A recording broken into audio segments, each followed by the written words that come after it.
Welcome to today's webinar. It's all about operationalizing AI at scale.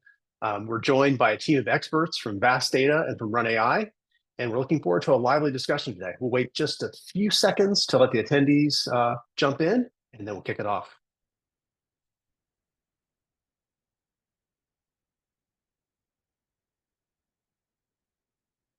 Great, so we've got people joining fast and furious.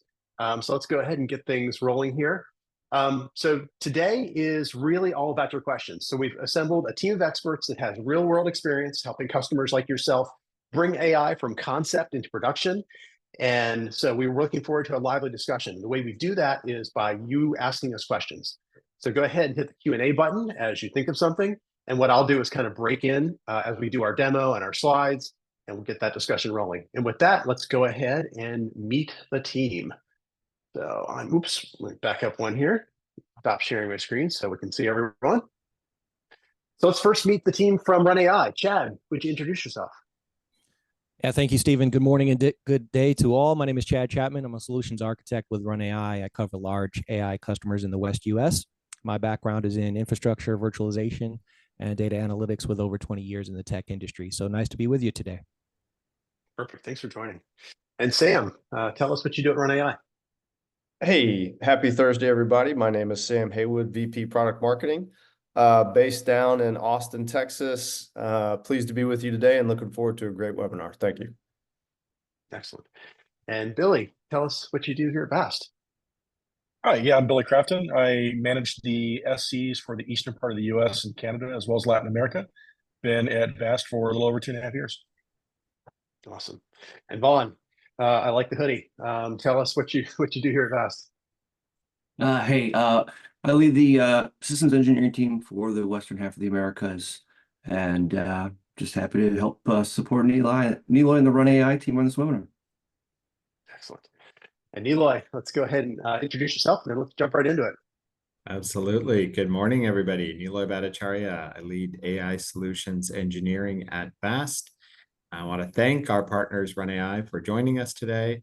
And hopefully everybody here has a interesting and informative experience. And as Steve said a second ago, and the questions are already coming in. I love it. Yeah, that's awesome. Right. Perfect.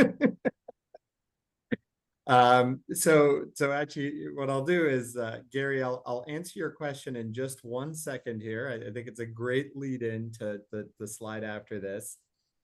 So Vast has been very fortunate to enjoy some significant success in AI workloads over the last couple of years. And in that, we've learned a lot from our customers. We've learned a lot specifically about the data that accompanies AI, right? AI at the end of the day, especially generative AI, does really well when it is fed a lot of diverse data sets and can learn from a lot of different perspectives.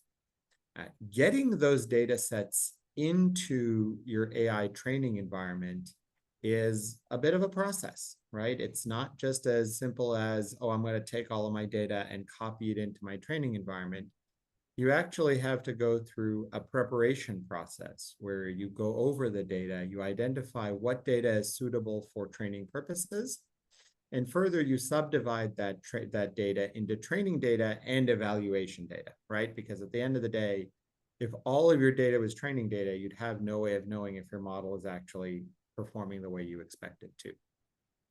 In addition, generally, a lot of these model training jobs, once again, especially generative AI training jobs, are long running. They take a long time to run. And so therefore, we take checkpoints along the way, right? Checkpoints are simply snapshots of the GPU memory and the progress the job has made. But they're vital to being able to both resume a job if you have any sort of an issue in the environment, as well as troubleshoot if your model is not converging the way you would expect it to. Once you get a model built, you then have to deploy it out in the real world, right? At the end of the day, your value that you create in model training doesn't get realized until you actually have customers and employees using those models. The model serving environment, in turn, generates a lot of data. AI is non-deterministic. right? It doesn't give you the same answer every time you ask it a particular question. So it's important to keep track of the prompts and responses that are generated as your AI models are deployed. Further, in many enterprise use cases, retrieval augmented generation is a technique that is used to expose enterprise data to the AI model, so the AI model can match up its generated answer with real-world information, right? And that in and of itself consists of its own set of data sets. Ultimately, all of this data that is gathered during the model serving phase needs to be fed back into either as training data or evaluation data into your training phase, right? And you also have to prepare the data gathered during model serving so that your models can improve and be refined over time.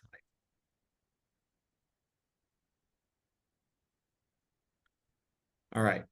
So first question for everybody here. Which aspects of AI are all of you involved in? I think we've got 60 some odd attendees here, so I'm looking for a rich collection of answers here. Don't be shy. All right, well, let this run for 15 more seconds.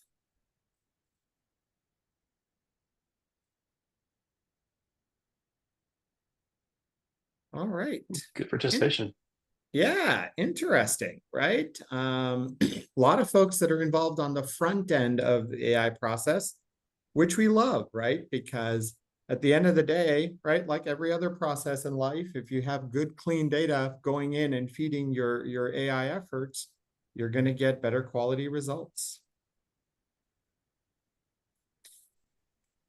Right. So Gary had, oh, yeah, Gary had asked a question about the IO profiles of AI workloads.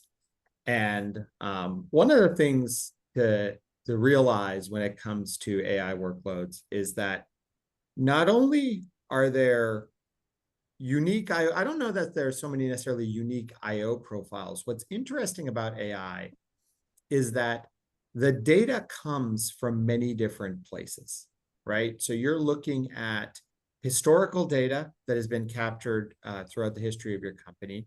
You're looking at real-time data that's being generated, and you want that to be incorporated into your AI processes. Some of your data is unstructured, but there's also an opportunity for structured data in many cases, tabular data, if you would. So one of the reasons that VAST has enjoyed the success it has in AI is because we offer a single platform that can provide a variety of capabilities needed for these AI workloads, right? So not only can we provide a repository for data to be stored, but when it comes to preparing that data, the VAST database and our structured table capability actually has integrations with many commonly used tools in the industry, like Spark and Trino, right? So if you take a look at Spark for a second, what VAST is able to do with Spark is we're able to take predicates from a Spark query and actually push them down onto our platform. This enables the query times to be reduced dramatically, especially when doing large data-intensive operations like table scans or projections.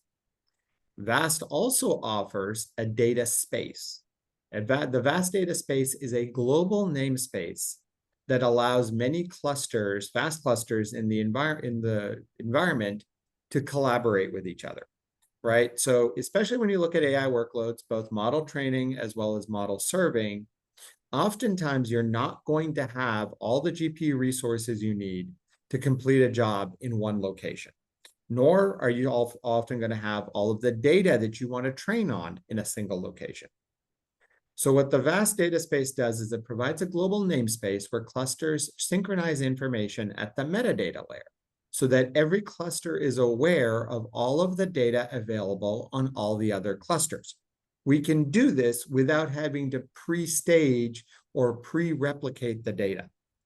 So then when you have a particular training job or a deployed model that needs access to a piece of data, we're able to move that piece of data in real time to service that request instead of having to spend a bunch of time pre-staging data only to perhaps not use much of that data in the actual workflow that you're building.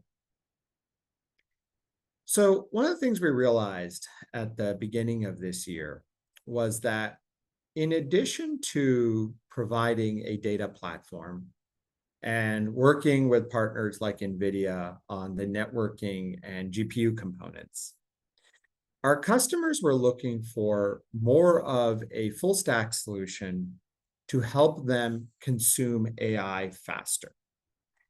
So we worked with our partner ecosystem and we developed this reference architecture, which builds on top of the Vast Data Platform by providing a set of additional tools through our partners, which provide workload orchestration, policy engine, developer tools integrations, frameworks, models, as well as partners in the developer space, tool space itself. And most importantly, we built this solution with a zero trust framework so that all of the workloads that were deployed and all of the activities that were going on in the environment would not only be controlled at an access layer, but data would be encrypted and identity would be managed throughout the platform. As I mentioned, we built this solution with partners. Supermicro and NVIDIA were partners along the hardware layers. NVIDIA, of course, has capabilities around the AI piece as well, right? Drivers, frameworks, CUDA, etc. But then, topic of today's discussion, we chose to partner with Run AI for a lot of the orchestration aspects of the full stack solution.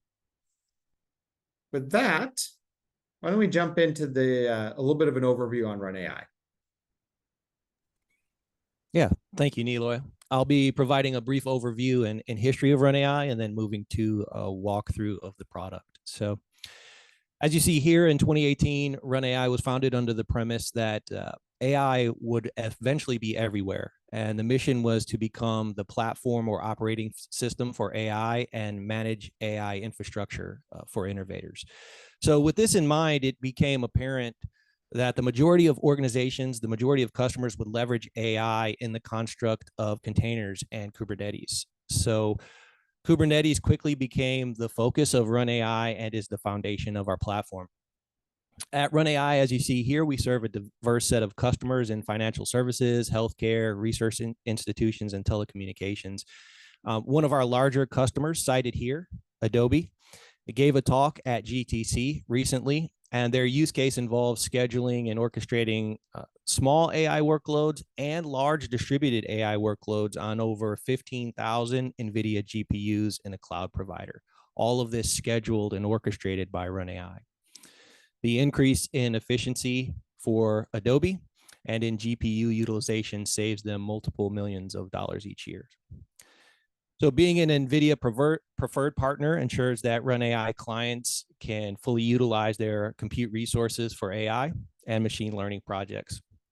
This partnership highlights Run AI's dedication to supporting the infrastructure needs of innovators worldwide, and this partnership continues to strengthen. As you'll see from the next slide, as we move there, please. Yeah, I wanted to specifically highlight an additional item to note in our NVIDIA partnership. So Run AI is certified across the NVIDIA hardware ecosystem. We provide functionality and certification across all of the product line for GPUs. But additionally, Run AI has been certified on DGX hardware. And we recently achieved SuperPod certification. So Run AI can be the orchestration platform for supercomputing everywhere. Next slide, please. At this point, I want to take a few moments to really discuss where Run AI fits into the AI stack or ecosystem. Toward the bottom of this visual, we have a representation of AI infrastructure or hardware, which consists of NVIDIA compute and vast data storage infrastructure. So on top of this hardware, sits Run AI as an orchestration and resource management software layer. The Run AI cluster sits on top of this hardware and compute to provide orchestration and granular scheduling capabilities. Here is where we introduce the concept of node pools. We'll show this in the demo, and this is grouping like resources. So think of similar GPU types or high performance, well-connected nodes for granularity in scheduling certain workloads in AI. It's at this level that we also provide our dynamic GPU fractionalization technology. This is not based on other fractionalization technology. This is proprietary to Run AI, and therefore it does not come with limitations around GPU type or other limitations for other fractionalization technologies.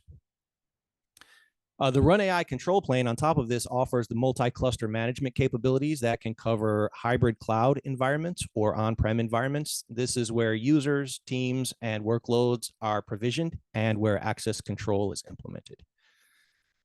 At Run AI, we endeavor to be an open platform and not interfere with the way that data scientists, ML engineers, and other researchers are working. We want to meet their workflows where they are. So with that in mind, we support an open API layer and CLI to submit workloads, export metrics, and administer resources.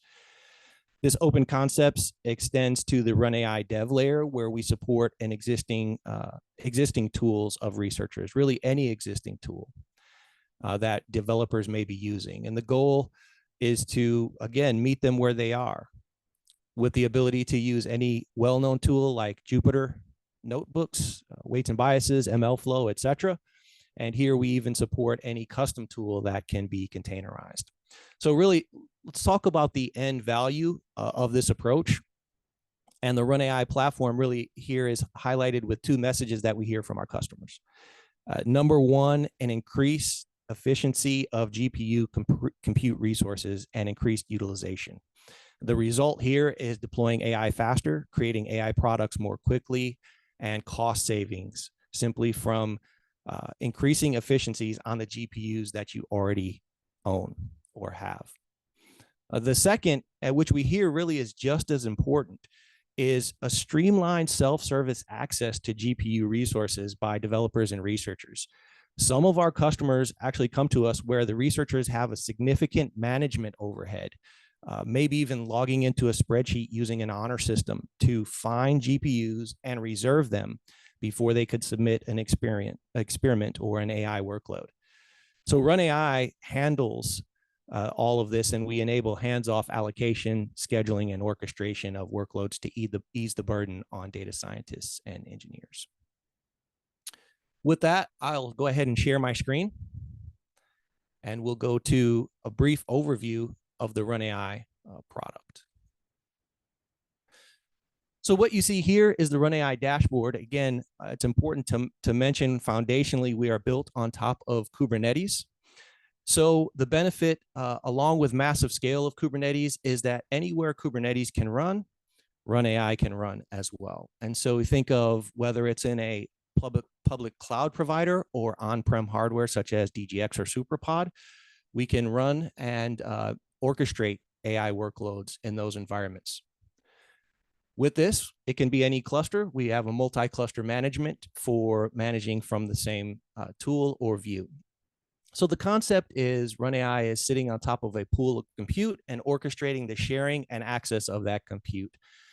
As you see here in this demo environment, we have 4 GPU nodes. Each has 8 GPUs for a total of 32 GPUs. We've allocated all 32.0 of those GPUs. We have a decimal point here because, again, of our fractionalization technologies, where we can fractionalize dynamically GPU resources.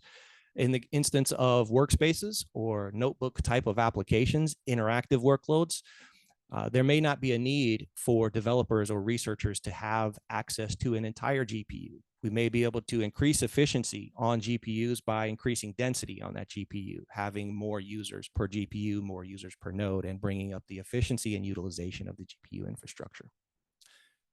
It's also important to mention that we support multiple workload types. So think of AI, the entire AI lifecycle here. So from building a model in an interactive notebook to fine tuning or training that model with data, and then serving that model on GPU resources, all being orchestrated in a hands-off, efficient approach. What you'll see here, and we'll pivot to the concept we call projects. So projects are where we assign what we call quotas and guarantees. What this allows is for the GPU resources in an organization to really match up with the initiatives of that organization or high priority projects in this organization. So what you see here are we have some projects that can be represented by an individual user. A project can represent an entire team or department, or again, an initiative like LLM training in an organization. One of the core concepts is we have what we call the GPU allocation ratio. So we've guaranteed quotas for GPUs, and we've allocated those GPUs. So you'll see that we've allowed user B here to go to 200% of their quota of GPUs or their guarantee of GPUs. And what that allows us to do, this is one technique where we can drive up efficiency of the compute resources in the environment. We call this over quota. So allowing idle resources to be used when they're just sitting there idle, but at the same time, allowing a team or project like Team A to be able to reclaim those resources when needed because they're guaranteed more. You see Team A here is only using 75% of their quota. As we look at the workloads that are running on this cluster, we see a variety of workloads. Most of these are training workloads in this demo environment. We'll spin up an interactive workspace in a fractionalized, with a fractionalized GPU to show preemption and to show fractionalization here in a moment, as well as our integration with data sources such as vast data. But this is where we're able to get metrics for not only the entire cluster, but per job metrics, where we see Run AI has handled the orchestration of the Kubernetes resources. So the pods that this job consists of, because even though we're built on Kubernetes, we don't require our customers to be Kubernetes experts. We abstract all of the Kubernetes resource allocation and creation of these Kubernetes resources. So we're able to get an understanding of individual job metrics, as well as who submitted this job as well. So let's pivot back to projects. There's one thing we want to just cover as we look at what a project consists of, is the ability to really get granular as far as where we're scheduling these AI workloads to run. So we have this concept of node pools. You'll see here from this project, we've defined an H100 node pool. So we've grouped like GPUs, and we have an A100 node pool. This project, Team A here, or LLM Training 1, the first priority for LLM Training 1 is to go to the H100s and train their large language models there. They're guaranteed 8 GPUs in this demo environment. However, as a second order of priority, they're able to go to the A100s and opportunistically use GPU resources there. They don't have a guarantee, but if there's any idle resources, again, we'll enable and allow over quota for GPU resources to be used efficiently. You'll see here that we can assign quotas as well on CPU workloads. So we think of workloads that can be containerized, that maybe are coming from the HPC world. We can assign CPU quotas here at the project level. One thing we do want to mention, because our customers talk about the concept of what we call GPU squatters, and that may be something of a negative term, so I'll use the term GPU lovers. They get a hold of a GPU resource and they don't want to let it go. At the project level, we can define and we can help with those types of problems. So we can define being able to time out a specific workload if we see that the GPU is idle. In other words, someone has been allocated a GPU, but they're not letting go of it. However, they're not using it. We can time that type of resource or workload out, as well as set hard and fast limits around interactive workspaces or training workloads. And then we can, again, specify node type here. Yeah, I wanted to jump in with a question, and It was related to related training. It's from Andrew. He says, I keep hearing that training is part of a massive investment. Do these tools also apply to the fine tuning of existing models?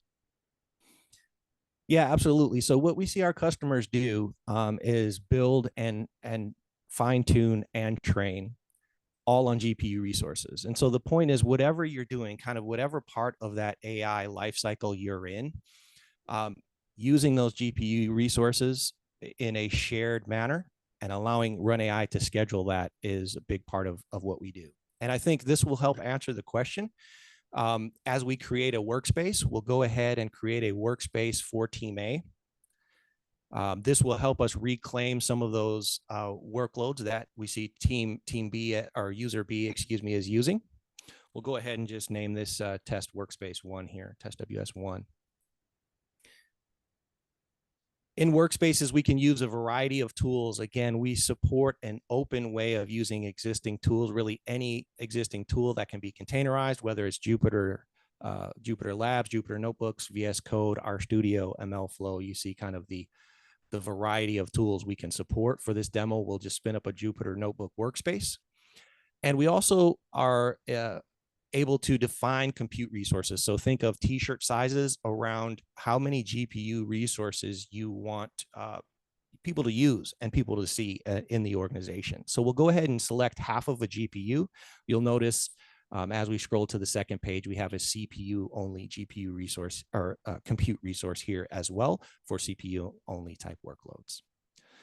As we look to data sources, this is where we can bring our own data to really any workload. In this case, it would be a workspace or an interactive workspace, but look at, essentially providing data over an NFS protocol, NFS mount, or data from an S3 bucket, or essentially a persistent volume claim using our CSI driver that we have with Vast Data.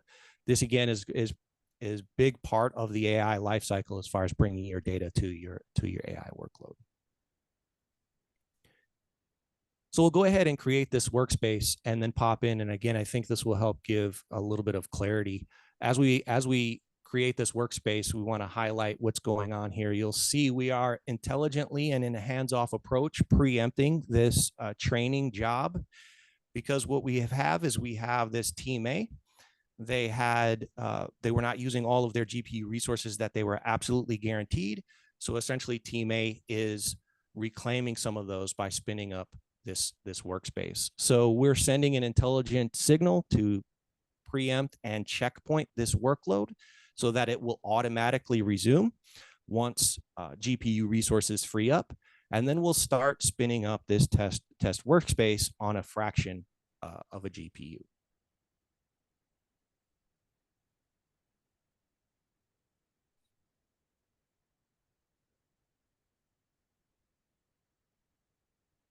So as that spins up, we'll just take some time here as well.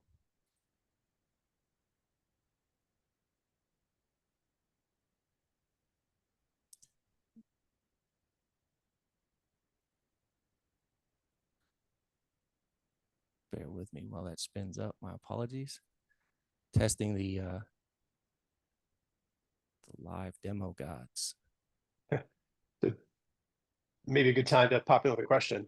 Here's a question from Michael. It says, do you have any telemetry services around the workloads that can help teams find the sweet spot for cluster size and model performance, where you can make recommendations, say you need a 4-way GPU or 16-way GPU, get optimal resources there? So is that, also, are you doing any DPU or non-NVIDIA devices? Yeah, so absolutely. I think these are good questions to take. So we are looking at cluster-wide metrics. So what I do want to highlight here is the analytics for the entire cluster. So by running your workloads on Run AI, we're able to help you understand who's using what. So as we scroll down, we're looking at all of these metrics for GPU and CPU, but also assigning them to specific projects, right? Who's using what and who's been allocated what. Now, what this allows you to do is run workloads on Run AI, but then help you understand how to scale. Am I using what I have efficiently so that I can prove with empirical data that I need to buy more? For us, it's important to be able to run the workloads on Run AI to get this information. Right now, we work with kind of partners as far as sizing workloads. There's a lot of tools already out there, white papers for sizing workloads proactively, but the empirical data will come from running the workload on Run AI. In addition to the analytics, I do want to highlight something that's new and in beta for us as far as putting in costing information into the Run AI platform, where we're able to help you understand not just the utilization, but what it actually means from a cost perspective, and break that down by, again, our projects, departments, or individual users. So you'll see here over the last, I think this is 30 days, Team A has essentially used $3,600 worth of GPU resources. That's kind of how we're monitoring and consuming metrics from the cluster and helping with sizing. I think what's more important than a point in time sizing is understanding the change in the workload over time, right? And you can use Run AI to do that and understand how different types of workloads, especially on the inference side, are evolving their demands over time, right? So, all right, so we've been talking for a little while here. Let's throw another poll up there. Adoption of Kubernetes. This is generic. This isn't just for AI workloads. Let that run for 15 more seconds here.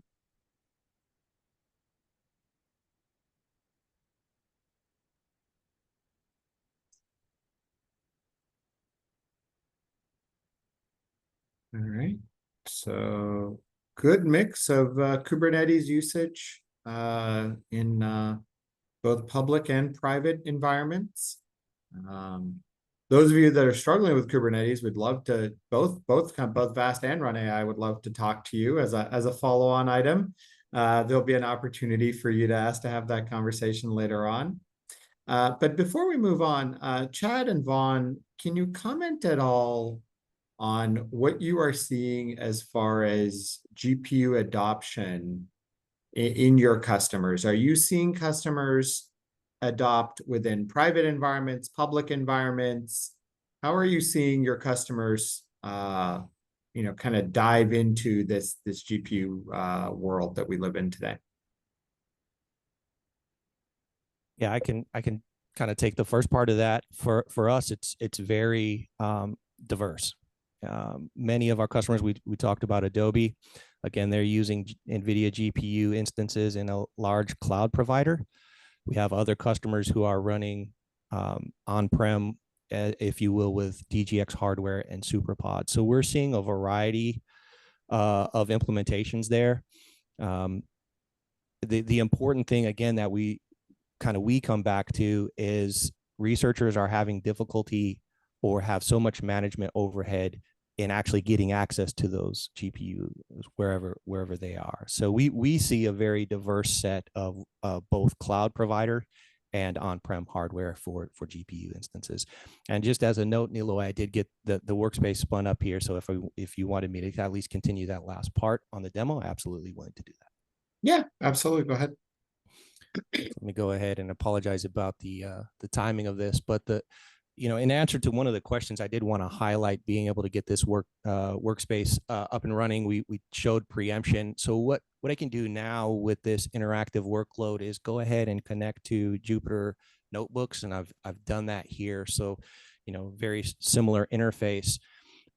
So here is where you can kind of build and code your model. You can, essentially pip install anything. You can connect a Hugging Face, again, fine tune and build your model. As we go into the terminal here, the important point that I wanted to mention and show is as we run NVIDIA SMI, we'll see that on this H100, that was an 80 gig GPU.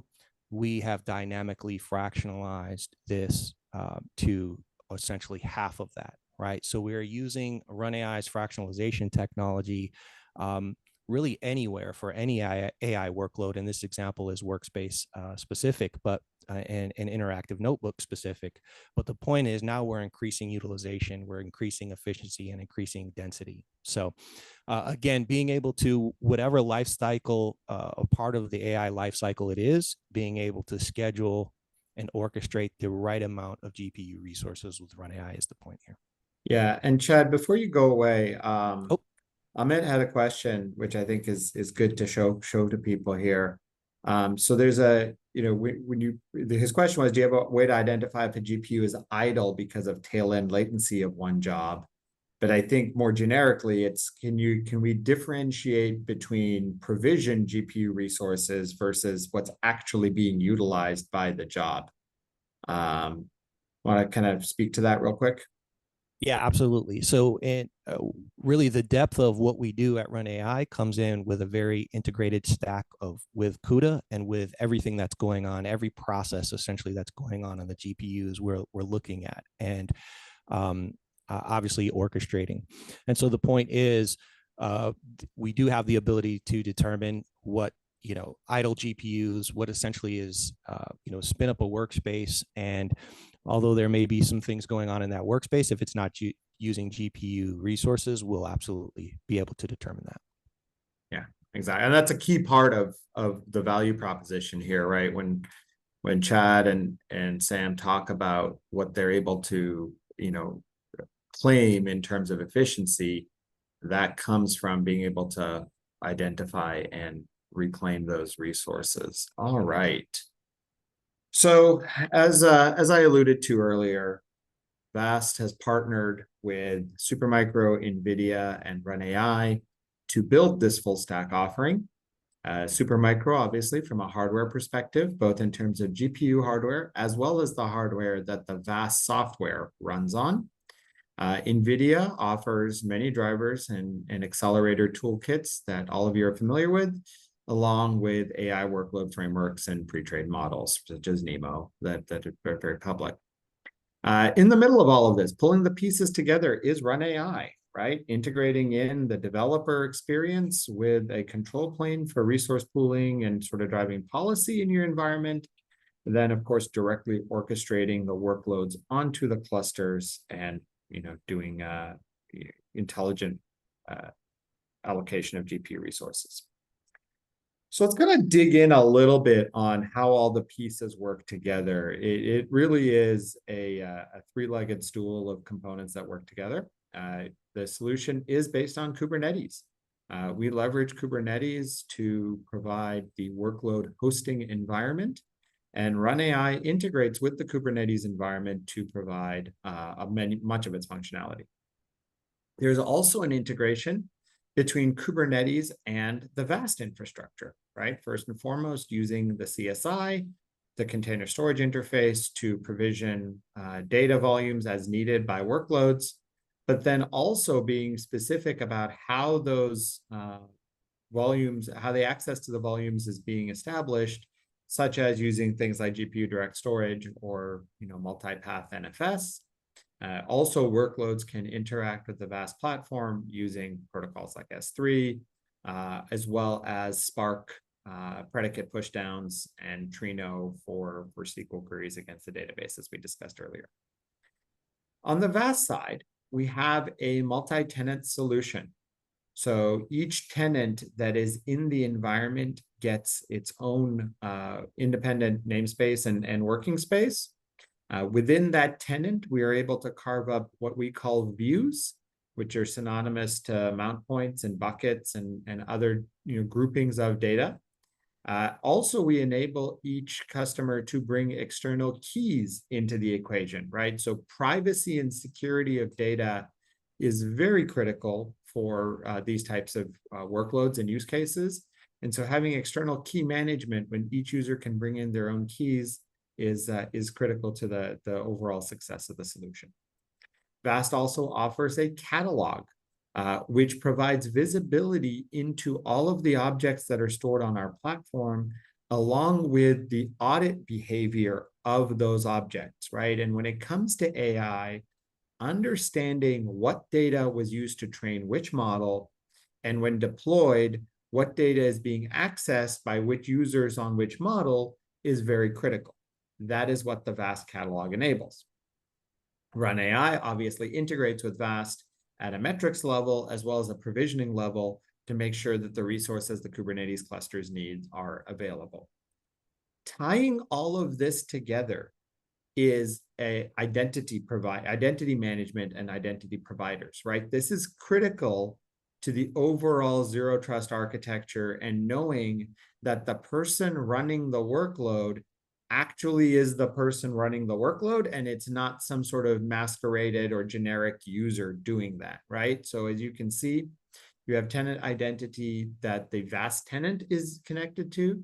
You have a tenant identity that the Kubernetes environment is connected to, and that Run AI is connected to, right? And maintaining this consistent identity and making sure that our audit logs are reflecting truly who triggered the job is a critical part of this critical aspect of securing the solution. So obviously we don't have time to do 3 more demos, but these are some of the demos that we implemented at GTC. They consist of a data preparation demo where Spark, alongside the Rapids framework from NVIDIA, uses GPUs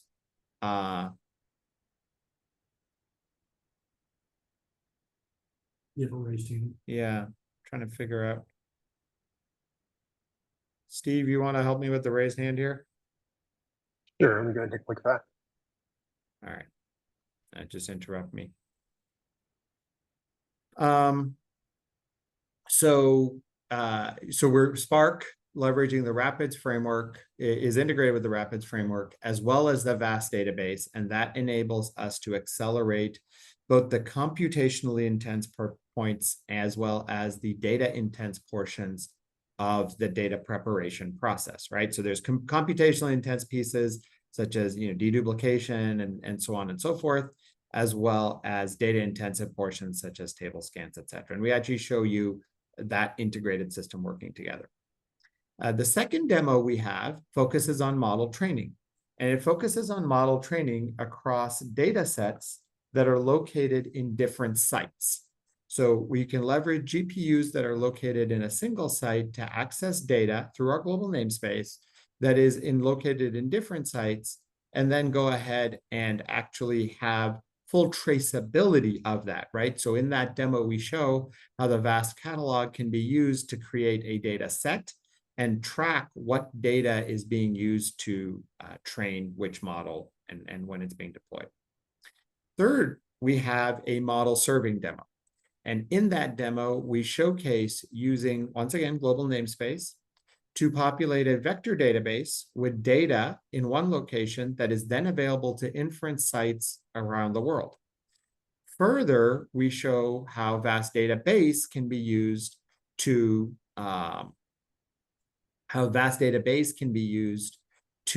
keep track of the prompts and responses that are being fed to each one of your deployed models. So there was a question that I want to answer. It was asked a little while ago by Ace about how does RAG affect the IO profile of the inference stage of the pipeline? And I waited till now to answer the question because I wanted to kind of speak to the fact that RAG itself, right, the retrieval of data from a vector database it's in and of itself not particularly data intensive because it's essentially a mathematical operation, right, to find a set of embeddings that match the prompt or the response that was generated.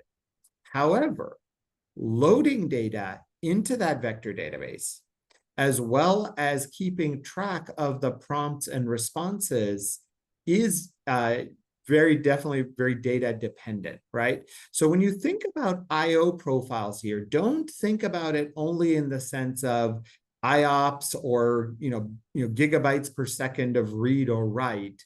What AI requires is a variety of interfaces that these models interact with for different aspects of what they're trying to accomplish.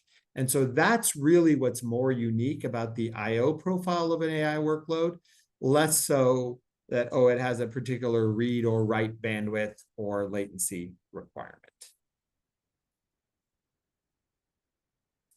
All right.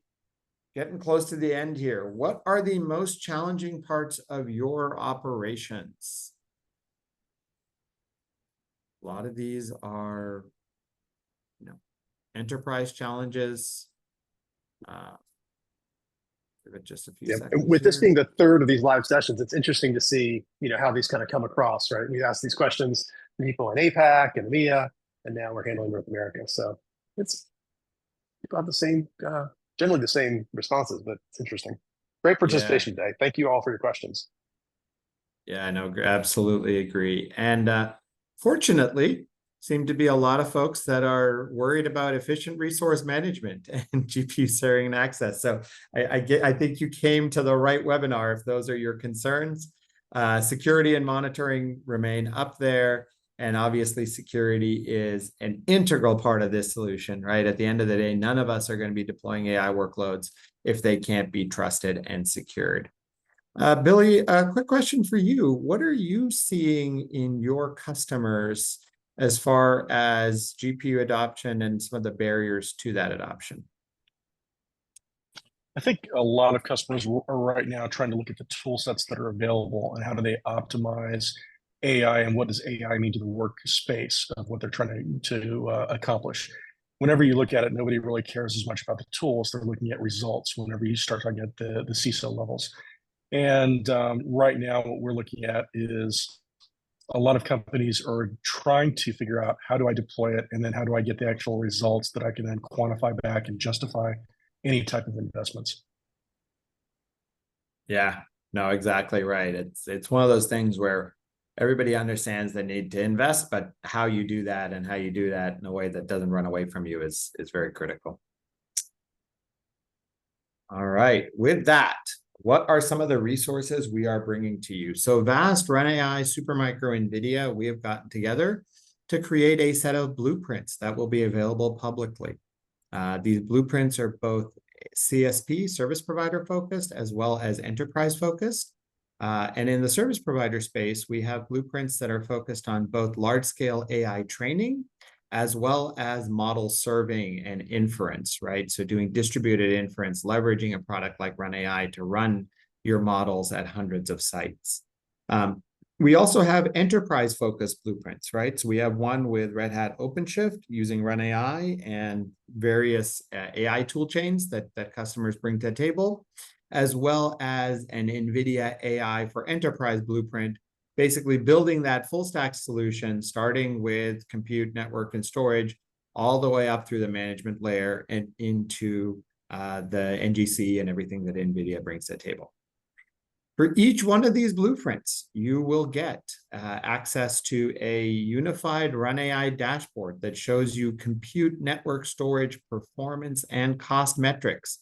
You saw a brief preview of that today from Chad. Having visibility at both a workload and a cluster level as to what that looks like and how your environment is being utilized, especially over time, I think is going to be very important to folks.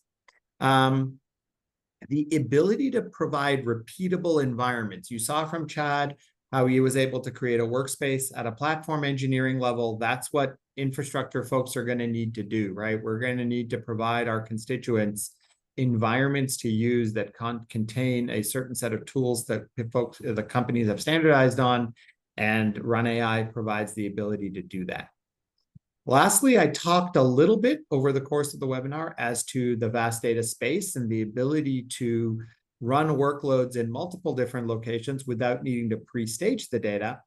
Well, through our integration with RunAI, you are actually able to schedule a job in a location, and RunAI will not only ensure that the GPU resources are available, but they will actually be able to use prefetch APIs from VAST to make sure that the appropriate data for that job is also staged in that location. This completely optimizes your environment utilization, because at no point in time do you have a job that's running that has insufficient compute, network, or storage resources and is tying up resources while it's performing at a suboptimal level, right? So RunAI has the ability to stage all of the resources your job needs before kicking off the job, and that leads to a much larger overall utilization of the environment, as Chad indicated earlier. John has a question for you. All right, I think we have one last question I'm going to answer here. So the reference architectures are not today published on the website. They will be going live here shortly. They are based on a combination of InfiniBand and Ethernet. So for the large scale training jobs, as many of you are familiar with NVIDIA's architectures, they do rely on InfiniBand for a compute fabric that allows the GPUs to talk to each other. But the balance of the environments are built on Ethernet. As far as so VAST supports both. But as far as what we see in the industry, especially amongst AI use cases, is definitely a prevalence of Ethernet access layers. All right, guys, this has been a great session. Steve, you want to wrap it up for us? Yeah, again, thank you so much for your participation. It's so good to have lively questions. If we didn't get to your question today, or if there's some follow-up you want, you have access to all the experts on this panel, in addition to a bunch more that we couldn't have on today. So what you're going to get as we close this out is a poll. It simply asks, how do we keep this conversation going?